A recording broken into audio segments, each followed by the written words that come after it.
হে viewers, চীনা mini নিপ্পনের নতুন আরেকটি ব্লগে আপনাদের সবাইকে জানাচ্ছি অনেক অনেক প্রীতি আর শুভেচ্ছা। ঘড়ি দেখে নিশ্চয়ই বুঝতে পারছেন তখন ছিল রাত 10টা। আমাদের বাড়ির যে ওয়াশিং মেশিনটা ছিল সেটা হঠাৎ একটা বিকট শব্দ হয়ে নষ্ট হয়ে যায়।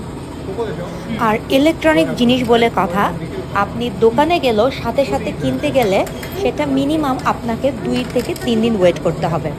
বাট 2-3 দিনের জন্য তো আর নোংরা কাপড় চোপড় বাড়িতে রাখা যায় না।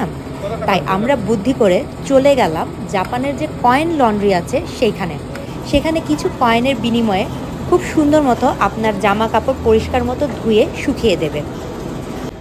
আর এই কয়েন লন্ড্রির আরেকটা সুবিধা হচ্ছে, আপনার বাড়িতে যদি নোংরা জুতোও থাকে সেটাকেও তারা 200 ইয়েনের বিনিময়ে ধুয়ে দেবে।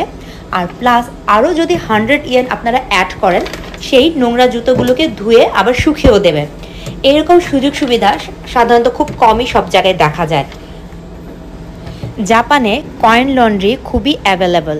আপনারা বিভিন্ন অলিতে গলিতে গেলে যেখানে সেখানে জাপানের এই কয়েন লন্ড্রি, তারপরে দাঁতের ডাক্তার, চুল কাটার দোকান খুব ইজিভাবেই আপনারা দেখতে পারবেন।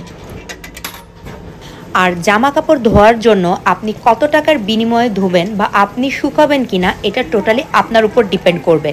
এটা মিনিমাম আপনাকে 1000 ইয়েনের কথা চিন্তা করে তারপরে কয়েন লন্ড্রিতে যেতে হবে যদি খুব ভালো মতো আপনি আপনার জামা কাপড় ওয়াশ করতে চান।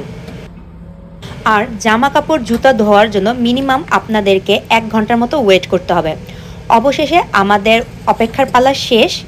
এবার সব কিছু ধুয়ে টুয়ে আমরা আস্তে আস্তে নিজেদের বাড়ির গন্তব্যে রওনা হব।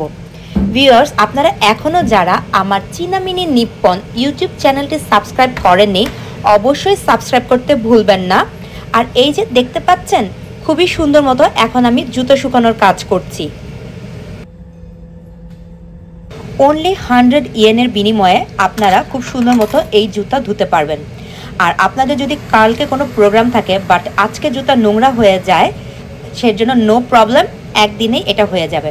আর এই যে আমাদের ধোয়া জামা কাপড়গুলো এখন শুকাচ্ছে। আজকের ভিডিও এই পর্যন্তই। সবাই ভালো থাকবেন।